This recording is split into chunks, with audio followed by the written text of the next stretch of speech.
Welcome back.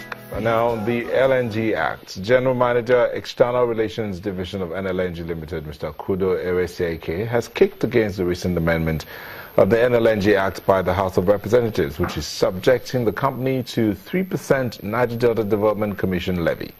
He said the unilateral amendment would easily result in the loss of Trains 7 and 8 and further jeopardize similar projects requiring investor confidence, such as Brass NLNG and OK LNG.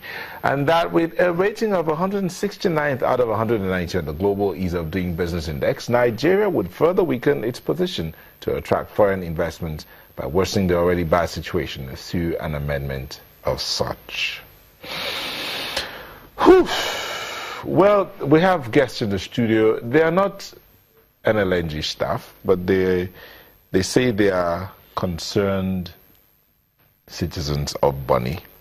So here in the studio is Cyril Hart, spokesperson for the Bonny Graduates Forum and also president of the Valiant, a think tank for Bonny Kingdom. Thank you for coming. Thank you very much. And Friedrich Ezekiel Hart, they're not related, so they say, chairman of the Bonny Graduates Forum. Thank you for coming. Thank you. So let's start with you, Friedrich. Okay. We've got to take a short break before we actually start the conversation. Okay, please don't go away. My colleague, the Petroleum Industry Bill, PIB, has scaled its first major hurdle in the 8th Senate.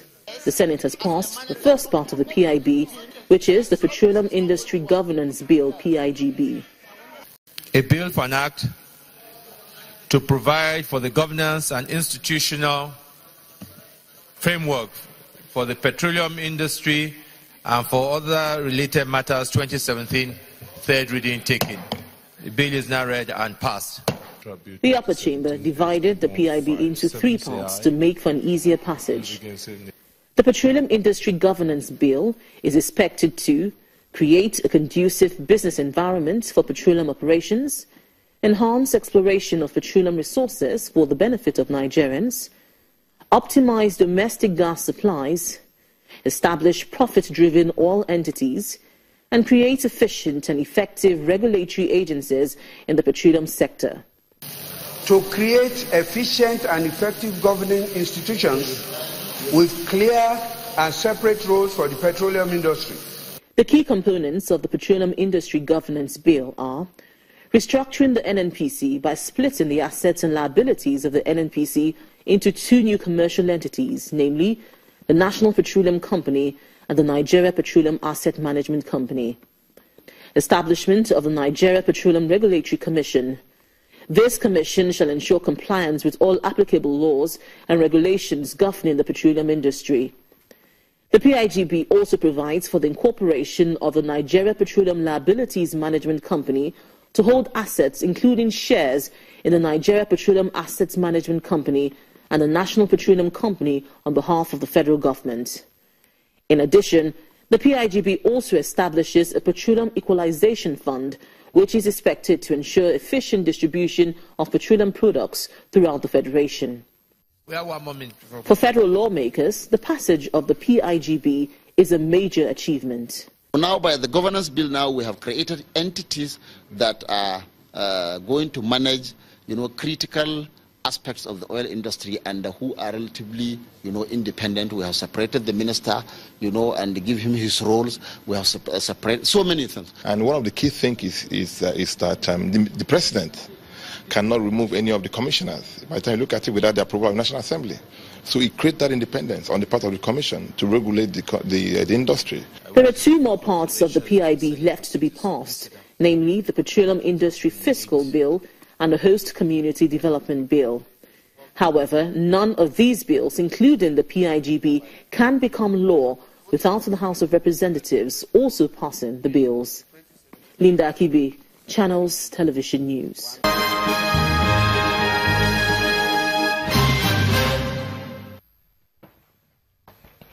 Welcome back. So, Mr. Friedrich, what's your concern about this amendment? Thank you, my co-representatives here, and I'm happy. I want to wish the children a happy Children's Day. First of all, I want to stay clear for the records that I am the president of Bonny Graduate Forum, a body of professionals in the kingdom, and that I represent their views and opinions when it comes to what we've discussed and we've pondered on. We are actually concerned of the 18,000 jobs that will be created from that amendment, because as graduates who needs to be engaged, it is pertinent that people hear us because we are concerned for the jobs that will be created in the kingdom. Hold on. The amendment will create 18,000 jobs? Yes. So it will not. It will not? It will not. How do you mean it will not? It will not, because once it's amended, obviously, there will be constraints. We are going to kiss $25 billion worth of investment, $1 billion worth of investment away from Bonny Island. There was this time in Bonny when obviously people are challenged. There are no jobs. And this has been a window for us to be employed as youths who they claim has been restive. Mm-hmm. This is an opportunity for us to be employed. We are appealing to the government that our position is that they should try and help us create jobs. We need that 18,000 jobs. I mean, that's just it. What this suggests is that you perceive that this amendment is going to